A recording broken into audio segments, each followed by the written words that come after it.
ఉన్నంతకాలం ఆ పండగ జరగాలని నేను కోరుకుంటున్నాను.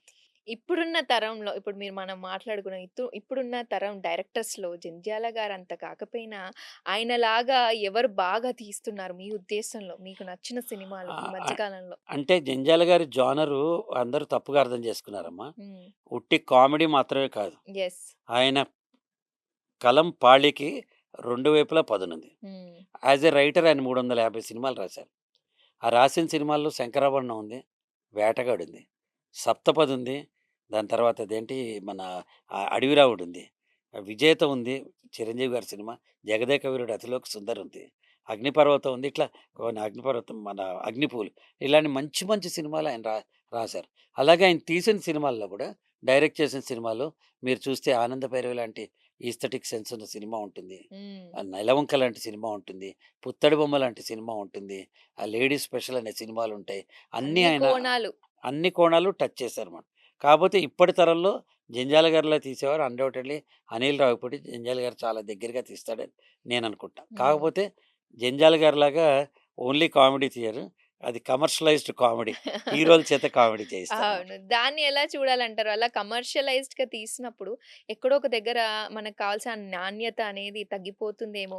తగ్గిపోదమ్మా. నేనేం చెప్తానంటే ఫర్ ఇన్‌స్టాన్స్ 'అనిల్ రావిపూడి' గారి గొప్పతనం ఏంటంటే ఆయన కాంబినేషన్స్ పర్ఫెక్ట్ సెట్ చేస్తారు. హ్మ్. హ్మ్. హ్మ్. ఆ నాస్టాల్జియా కాంబినేషన్స్ ఉంటాయిగా మనకి వింటేజ్ అవును. కాంబినేషన్స్. హ్మ్. అవన్నీ బాగా సెట్ చేస్తాడు.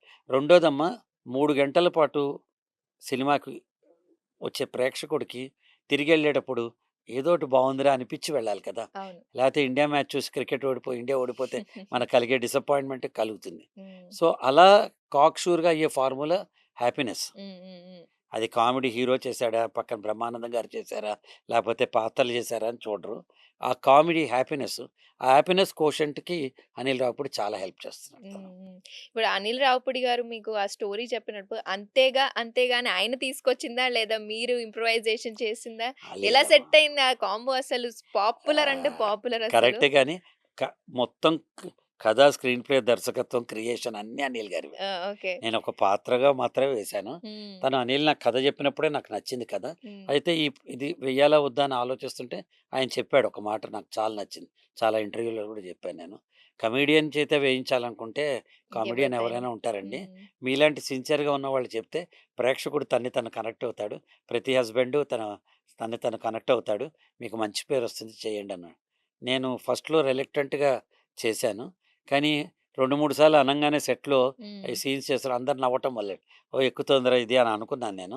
తర్వాత సెట్‌కొస్తే అంతేగాని పలకరించడం తర్వాత నేను డబ్బింగ్‌కెళ్ళినప్పుడు సురేష్ ప్రొడక్షన్స్ డబ్బింగ్ థియేటర్‌లో అతను పొట్ట చెక్కలు పట్టుకొని సార్ ఎక్స్ట్రార్డినరీగా ఉందన్నాడు. హ్మ్. హ్మ్. హ్మ్. 'దేవిశ్రీ ప్రసాద్' రికార్డింగ్ చేస్తే ఫోన్ చేసి extraordinary then I thought it's hit hmm. అయిందనుకున్నానమ్మా. హ్మ్. హ్మ్. సో, ఇదంతా credit goes to Anil Anil గారు. రావిపూడి. అయితే అనిల్. మీరిందాక అన్నారు రిలక్టెంట్‌గా అనిపించింది అని.